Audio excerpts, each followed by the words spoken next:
राधे। हरे कृष्णा मेरे दोस्तों। आज हम आपके लिए भगवान श्री कृष्ण की लीलाओं के अंतर्गत 81वां अध्याय लेकर प्रस्तुत हैं, जिसके अंतर्गत भगवान श्री कृष्ण को सुदामा ब्राह्मण द्वारा महिमा मंडित किया गया के प्रसंग का वर्णन किया गया है। सभी जीवात्माओं के परमात्मा भगवान श्री कृष्ण प्रत्येक व्यक्ति के हृदय को भली भांति जानते हैं। वे ब्राह्मणों तथा भक्तों के प्रति विशेष रूप से उन्मुख हैं। भगवान श्री कृष्ण को ब्राह्मण्य देव कहा जाता है, जिसका अर्थ होता है कि ब्राह्मणों द्वारा पूजे जाते हैं।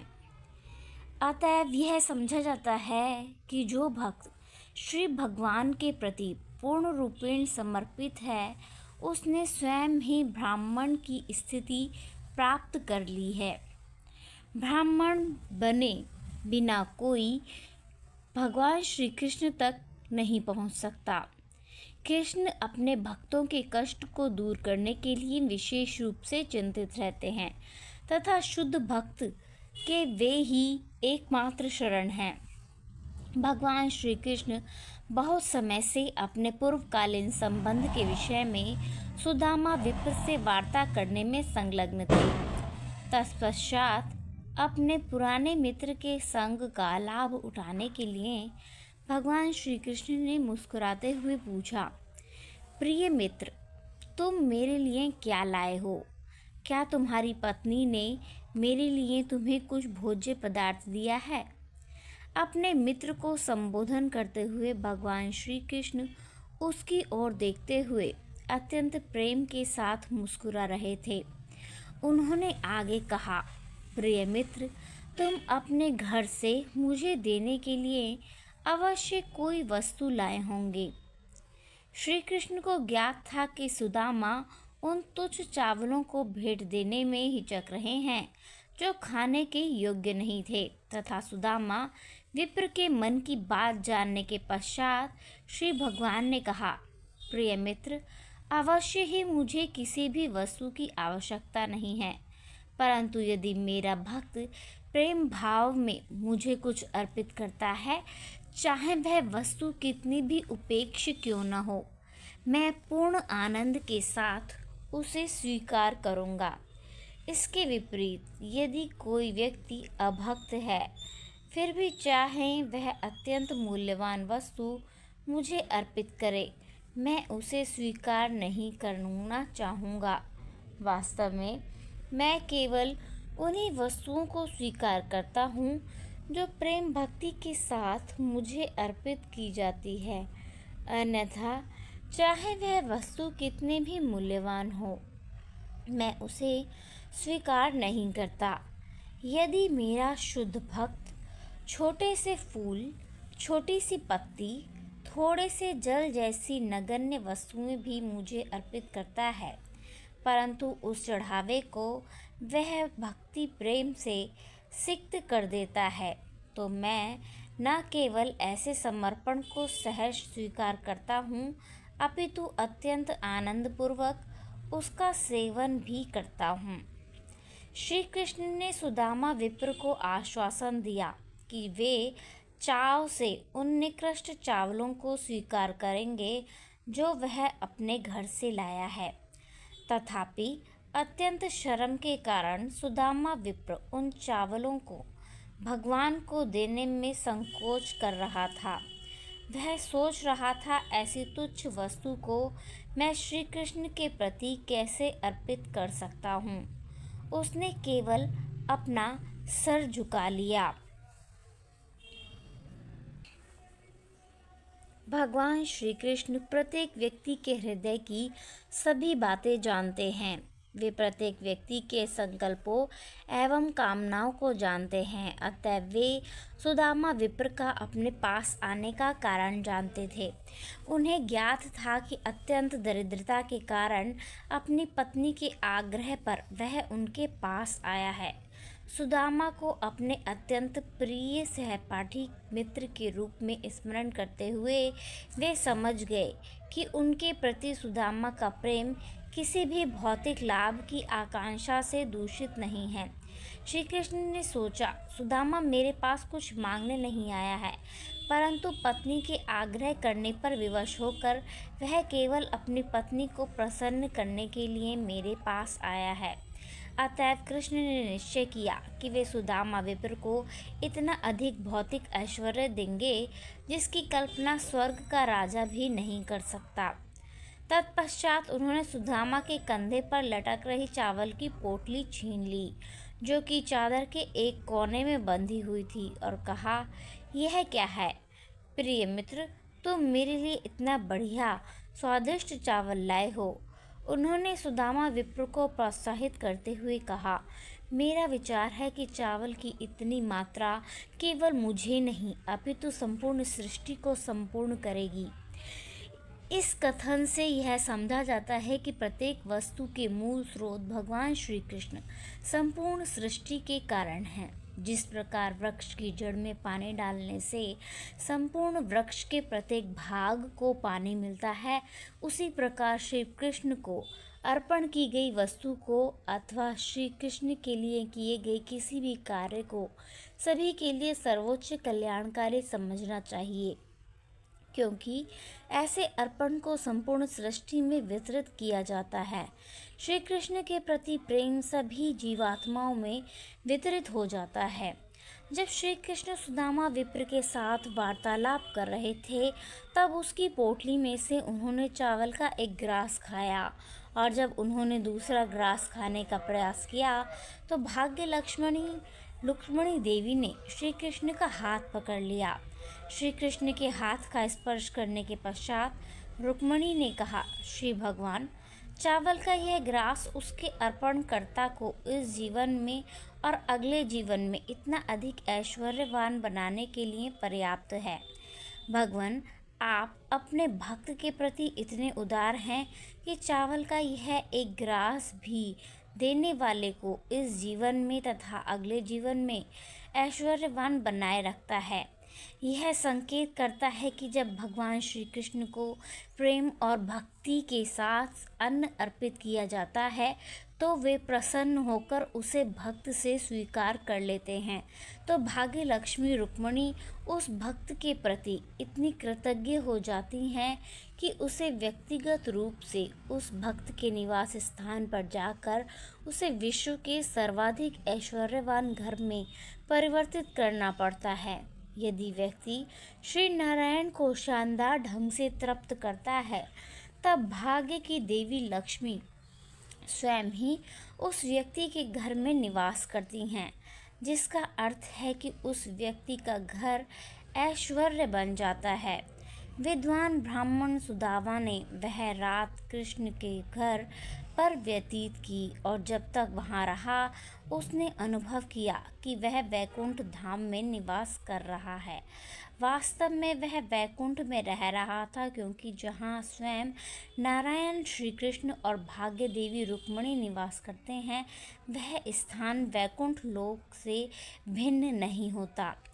ऐसा प्रतीत हुआ कि श्री कृष्ण के महल में रहते हुए सुदामा ब्राह्मण को कोई भी ठोस वस्तु प्राप्त नहीं हुई है, तथापि उसने श्री कृष्ण से किसी वस्तु की मांग भी नहीं की थी। अगले दिन प्रातःकाल वह अपने घर के लिए चल पड़ा। वह रास्ते भर श्री कृष्ण द्वारा किए गए उसके स्वागत के विषय में सोचता रहा, और इस प्रकार वह दिव्य आनंद में लीन रहा। वह घर जाते हुए रास्ते में श्री कृष्ण के साथ उनके संबंध के विषय में स्मरण करता रहा, और श्री भगवान का दर्शन करके वह अत्यंत प्रसन्न था। ब्राह्मण इस प्रकार स्मरण करने लगा, क्योंकि श्री कृष्ण के दर्शन करना अत्यंत सुखद है, क्योंकि वे ब्राह्मणों के प्रति सर्वाधिक समर्पित हैं। ब्राह्मण संस्कृति के कितने महान प्रेमी हैं। वे स्वयं पर ब्रह्म हैं, तथापि वे ब्राह्मणों के साथ आदान प्रदान करते हैं। वे ब्राह्मणों का इतना आदर करते हैं कि उन्होंने मेरे समान दरिद्र ब्राह्मण को अपने हृदय से लगा लिया, जबकि वे रुक्मिणी देवी के अतिरिक्त अन्य किसी को अपने हृदय से नहीं लगाते। मुझ जैसे दरिद्र पापी ब्राह्मण एवं भगवान के बीच क्या तुलना की जा सकती है, जो भाग्य देवी की एकमात्र शरण है। तथापि मुझे ब्राह्मण मानकर उन्होंने सहर्ष अपनी दोनों दिव्य भुजाओं से मेरा आलिंगन किया। श्री कृष्ण मेरे साथ इतने उदार थे कि उन्होंने मुझे उसी शैया पर बैठने का अवसर दिया जिस पर भाग्य देवी विश्राम करती हैं। उन्होंने मुझे अपना वास्तविक भ्राता माना। अपने प्रति उनके समर्पण की प्रशंसा मैं किस प्रकार कर सकता हूँ। जब मैं थक गया था तब भाग्य देवी श्रीमती रुक्मणी देवी अपने हाथ में चामर पकड़कर हवा करने लगीं। उन्होंने श्री कृष्ण की प्रथम पत्नी के रूप में अपनी श्रेष्ठ स्थिति का भी ध्यान नहीं किया। श्री कृष्ण ने ब्राह्मणों के प्रति अपने आदर के कारण मेरी सेवा की और पैरों की मालिश की तथा अपने हाथों से मुझे भोजन खिलाकर एक तरह से उन्होंने मेरी उपासना की। स्वर्गलोक जाने, मुक्ति अथवा सभी प्रकार के भौतिक ऐश्वर्य अथवा रहस्यमय यौगिक सिद्धि की कामना रखते हुए संपूर्ण ब्राह्मण का प्रत्येक प्राणी भगवान श्री कृष्ण के चरण कमलों की उपासना करता है। तो भी श्री भगवान मेरे प्रति इतने दयालु थे कि उन्होंने मुझे एक छदाम भी नहीं दिया, क्योंकि उन्हें ज्ञात था कि मैं दरिद्र पुरुष हूँ और तनिक भी धन की प्राप्ति करने पर खुश हो जाऊँगा और भौतिक ऐश्वर्य के प्रति पागल होकर उनको भूल जाऊँगा। ब्राह्मण सुदामा का कथन सही है। यदि कोई साधारण दरिद्र मनुष्य भगवान से भौतिक ऐश्वर्य की प्राप्ति के लिए प्रार्थना करता है और यदि वह किसी प्रकार भौतिक ऐश्वर्यों का धनी बन जाता है, तब तत्काल ही वह श्री भगवान के प्रति अपनी कृतज्ञता को भूल जाता है। अतएव श्री कृष्ण अपने भक्तों को तब तक किसी भौतिक ऐश्वर्य की प्राप्ति नहीं कराते जब तक पूर्ण रूपेण निराश्रय नहीं हो जाता। यदि नवदीक्षित भक्त निष्ठापूर्वक भगवान की सेवा करता है तथा साथ ही साथ भौतिक ऐश्वर्य की कामना करता है, तो भगवान अपने भक्त को उसकी प्राप्ति नहीं कराते। इस प्रकार विचार करके सुदामा धीरे धीरे अपने निवास स्थान पर पहुंच गया, परंतु वहां पहुंचकर उसने देखा कि प्रत्येक वस्तु आश्चर्यजनक रूप से बदल गई थी। उसने देखा कि कुटिया के स्थान पर वहां भव्य महल थे, जो बहुमूल्य मणियों तथा रत्नों से निर्मित थे, और वे सूर्य, चंद्रमा एवं अग्नि की किरणों की भांति प्रकाशमय थे। वहां पर भव्य महल ही नहीं थे, अपितु थोड़ी दूरी पर सुंदर रूप से सुसज्जित उद्यान थे, जिनमें अनेक सुंदर पुरुष और नारियां टहल रहे थे। उन उद्यानों में कमल पुष्पों एवं सुंदर कुमुदिनी फलों से परिपूर्ण सुंदर तालाब थे और वहां पर बहुरंगी पक्षियों के अनेक झुंड थे।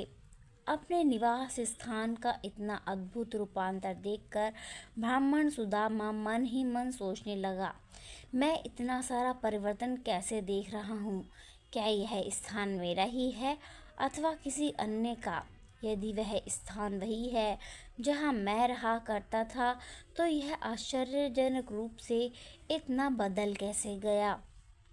जब सुदामा इस पर विचार कर रहा था, तब देवताओं के सदृश रूप वाले स्त्री पुरुष का एक समूह सुदामा का स्वागत करने के लिए वहां आया। उनके साथ गायक भी थे। वे सभी शुभ गीतों का गान कर रहे थे। सुदामा की पत्नी अपने पति के आगमन का समाचार सुनकर अत्यंत प्रसन्न हुई तथा अविलंब ही वह महल के बाहर आ गई। सुदामा की पत्नी इतनी सुंदर लग रही थी कि उसे देखकर ऐसा प्रतीत होता था कि सुदामा का स्वागत करने के लिए स्वयं भाग्य देवी आई है। जैसे ही उसने अपने पति को अपने सामने पाया, वैसे ही उनके नेत्रों से प्रसन्नता के आंसू बहने लगे और उनकी आवाज़ इतनी रुद्ध हो गई कि वह अपने पति को संबोधन भी नहीं कर सकी। आनंद में उसने केवल अपने नेत्र बंद कर लिए, परंतु अत्यंत प्रेम एवं करुणा के साथ वह अपने पति के सम्मुख झुक गई तथा मन ही मन उसने सुदामा का आलिंगन करने का विचार किया। वह स्वर्ण कंठाभरण एवं आभूषणों से पूर्ण रूपेण सुसज्जित थी तथा दासियों के बीच खड़ी वह किसी देवता की पत्नी के सदृश प्रतीत हो रही थी, जो अभी अभी विमान से उतरी हो। सुदामा अपनी पत्नी को इतने सुंदर रूप में देखकर चकित हो गया और अत्यंत करुणा के साथ बिना एक शब्द कहे वह अपनी पत्नी के महल में प्रविष्ट हुआ। जब सुदामा ने महल में अपने व्यक्तिगत कक्ष में प्रवेश किया तो उसने देखा कि वह कक्ष नहीं अपितु स्वर्ग के राजा का निवास स्थान था। महल रत्नों के स्तंभों से घिरा हुआ था। गद्देदार पलंग एवं शैय्याएं हस्ती दंतों से निर्मित स्वर्ण एवं रत्नों से अलंकृत थीं तथा बिछौना दूध के झाग के समान सफेद एवं कमल पुष्प के समान मृदु था। वहाँ पर स्वर्ण शलाका से लटकते हुए अनेक चामर तथा अनेक स्वर्णिम सिंहासन थे, जिन पर कमल पुष्प के समान कोमल गद्दे लगे हुए थे। विभिन्न स्थानों पर रेशमी एवं रोएदार छतरियां थीं, जिन पर चारों ओर मोतियों की धारियां लटक रही थीं। संपूर्ण भवन उत्तम पारदर्शी संगमरमर पर खड़ा था, जिसमें पन्ना जड़े थे। महल में सभी स्त्रियां मूल्यवान मणियों से निर्मित दीपक धारण किए हुए थीं। ज्वाला एवं रत्नों के सम्मिश्रण से अद्भुत कांति उत्पन्न हो रही थी।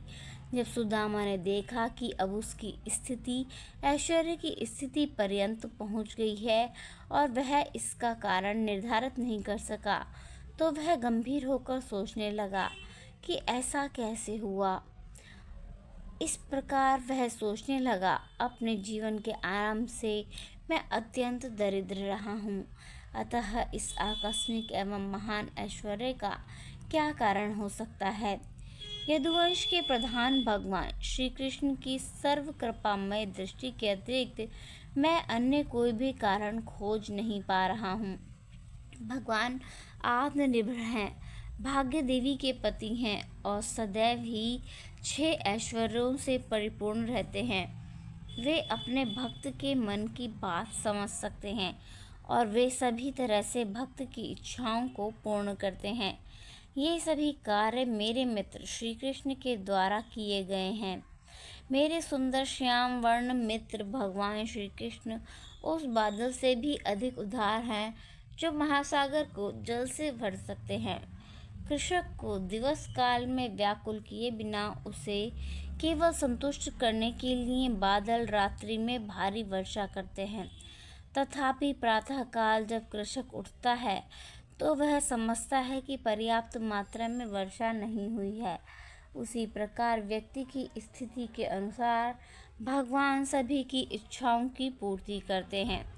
तथापि जो व्यक्ति कृष्ण भावना भावित नहीं होता, वह समझता है कि भगवान की सभी देन उसकी इच्छा से कम है। दूसरी ओर जब भगवान अपने भक्त के पास से किंचित मात्रा में भी प्रेम और स्नेह की प्राप्ति करते हैं, तो वे उसे एक महान एवं मूल्य उपहार मानते हैं। इसका सजीव उदाहरण स्वयं मैं हूँ। मैंने उन्हें अरुचिकर चावल अर्पित किए और बदले में उन्होंने मुझे स्वर्ग के राजा के ऐश्वर्य से भी अधिक ऐश्वर्य की प्राप्ति कराई है। वास्तव में भक्त द्वारा अर्पित की गई वस्तु की भगवान को कोई आवश्यकता नहीं होती।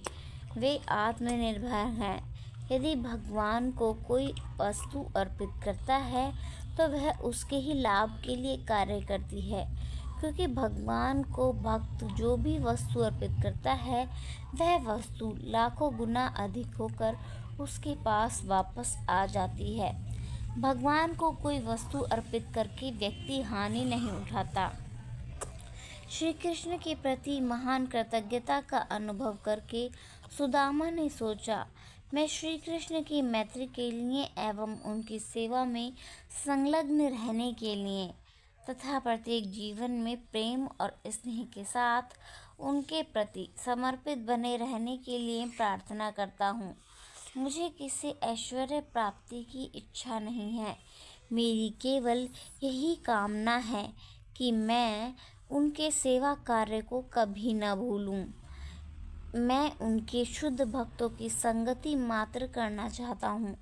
मेरी प्रार्थना है कि मेरा मन एवं कार्य सदैव श्री कृष्ण की सेवा में संलग्न रहे। अजन्मे भगवान श्री कृष्ण को ज्ञात है कि अनेक महान व्यक्ति अधिक ऐश्वर्य के कारण अपनी स्थितियों से गिर गए हैं।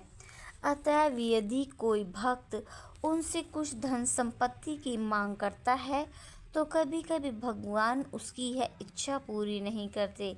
वे अपने भक्तों के विषय में सतर्क रहते हैं। भक्ति की अपरिपक्व अवस्था में स्थित भक्त को शानदार धन संपत्ति दी जाने पर वह इस भौतिक जगत में होने के कारण अपनी स्थिति से गिर सकता है। अतः भगवान उसे किसी ऐश्वर्य का रसास्वादन नहीं कराते। अपने भक्त पर भगवत कृपा की अन्य अभिव्यक्ति है। उनकी प्रथम चिंता यह है कि भक्त अपनी स्थिति से नीचे न आए। वे उस शुभचिंतक पिता के समान हैं जो अपने अवयस्क पुत्र के हाथ में अधिक धन नहीं देता, परंतु अपने पुत्र के वयस्क हो जाने पर जब पुत्र को धन व्यय का ज्ञान हो जाता है उसे संपूर्ण खजाना दे देता है। इस प्रकार विद्वान सुदामा ब्राह्मण ने निष्कर्ष निकाला कि जो धन संपत्ति उसने भगवान से प्राप्त की है उसने मनमानी इंद्रिय तृप्ति के लिए व्यय नहीं करना चाहिए, परंतु उसे भगवान की सेवा में लगाना चाहिए। सुदामा ने नव प्राप्त ऐश्वर्य को तो ग्रहण किया, परंतु वैराग्य के भाव में रहते हुए इंद्रिय तृप्ति से अनासक्त रहकर किया। इस प्रकार अपनी पत्नी के साथ वह अत्यंत शांतिपूर्वक रहा और ऐश्वर्य को भगवान का प्रसाद मानकर उसकी सभी सुविधाओं का आनंद उठाया। उसने विभिन्न प्रकार के खाद्य पदार्थों को भगवान को अर्पित करने के पश्चात उसे प्रसाद के रूप में ग्रहण किया। इस तरह हमें भगवत कृपा से धन, यश, शक्ति, शिक्षा और सौंदर्य का ऐश्वर्य प्राप्त हो तो इन उपहारों को भगवान को अर्पित करके उसका आनंद लें और उसे इंद्रिय तृप्ति में न लगाएं। वह ज्ञानी ब्राह्मण उसी स्थिति में रहा तथा प्रचुर ऐश्वर्य के कारण भ्रष्ट हो जाने के स्थान पर भगवान श्री कृष्ण के प्रति उसकी प्रेम और भक्ति प्रत्येक दिन बढ़ती चली गई। भौतिक ऐश्वर्य उपयोगिता के अनुसार पद, च्युति एवं उत्थान का कारण हो सकता है। यदि इंद्रिय तृप्ति के लिए ऐश्वर्य का उपयोग किया जाता है तो वह पद, च्युति का कारण है, और यदि उसका उपयोग भगवान की सेवा के लिए किया जाता है तो वह उत्थान का कारण है। विप्र के साथ श्री कृष्ण के संबंध से यह स्पष्ट है कि भगवान उस व्यक्ति से अत्यंत प्रसन्न होते हैं जो ब्राह्मणोचित गुण धारण करता है। ऐसे ही सुदामा विप्र के समान गुणी ब्राह्मण श्री कृष्ण का भक्त होता है।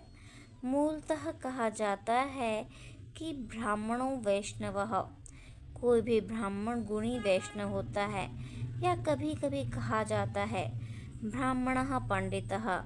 पंडित का अर्थ अत्यंत विद्वान व्यक्ति होता है। ब्राह्मण मूर्ख या अशिक्षित नहीं हो सकता। अतः ब्राह्मणों के दो विभाग हैं, वैष्णव और पंडित। जो केवल विद्वान हैं वे पंडित हैं, परंतु भगवत भक्त या वैष्णव नहीं है। भगवान श्री कृष्ण का विशेष रूप से आकर्षण नहीं होता। विद्वान ब्राह्मण नामांकन ही भगवान को आकर्षित करने के लिए उपयुक्त नहीं है। ब्राह्मणों को श्रीमद् भगवद गीता एवं श्रीमद् भागवत जैसे साहित्य के उपदेशों की आवश्यकता उचित प्रकार से गुणी ही नहीं होनी चाहिए, उसी के साथ साथ भगवान श्री कृष्ण का भक्त भी होना चाहिए। इसके उत्कृष्ट उदाहरण सुदामा विप्र हैं। वे सभी प्रकार के भौतिक आनंदों से अनासक्त गुणी ब्राह्मण थे, लेकिन एक के ही साथ साथ भगवान श्री कृष्ण के महान भक्त भी थे। सभी यज्ञ एवं तपों के भोक्ता सुदामा विप्र जैसे भगवान श्री कृष्ण के अतिरिक्त प्रिय हैं। और श्री कृष्ण के वास्तविक व्यवहार से हमने देखा कि वे ऐसे ब्राह्मण को कितना पसंद करते हैं। मूलतः मायापूर्णता का आदर्श राज्य सुदामा विप्र के ब्राह्मण वैश्विक कर्ण है। सुदामा विप्र ने अनुभव किया कि यद्यपि श्री कृष्ण अजय हैं, तथापि वे अपने भक्तों द्वारा पराजित होना स्वीकार करते हैं। उसने अनुभव किया कि श्री कृष्ण उनके प्रति कितने दयालु हैं, और भगवान श्री कृष्ण के विषय में स्मरण करते हुए वह सदा सम्मोहन में रहता था। इस प्रकार निरंतर श्री कृष्ण के संग में रहकर जो भी भौतिक संदूषण का अंधकार उसके हृदय में विद्यमान था, वह पूर्ण रूपेण दूर हो गया और जल्दी ही वह वैकुंठ लोक में चला गया। सुखदेव गोस्वामी ने कहा है कि जो व्यक्ति सुदामा विप्र एवं श्री कृष्ण के इतिहास का श्रवण करेंगे, उन्हें ज्ञात होगा कि सुदामा जैसे ब्राह्मणी भक्तों के प्रति श्री कृष्ण कितने दयालु हैं। अतएव जो व्यक्ति इस इतिहास का श्रवण करता है, वह धीरे धीरे विप्र के समान गुणी बन जाता है, और इस प्रकार वह भगवान श्री कृष्ण के वैकुंठ लोक में स्थानांतरित हो जाता है। इस प्रकार लीला सर्वोच्चता भगवान श्री कृष्ण के अंतर्गत भगवान श्री कृष्ण द्वारा सुदामा ब्राह्मण को आशीर्वाद नामक 81वें अध्याय का भक्ति वेदांत तात्पर्य संपूर्ण हुआ। राधे राधे, हरे कृष्णा। धन्यवाद।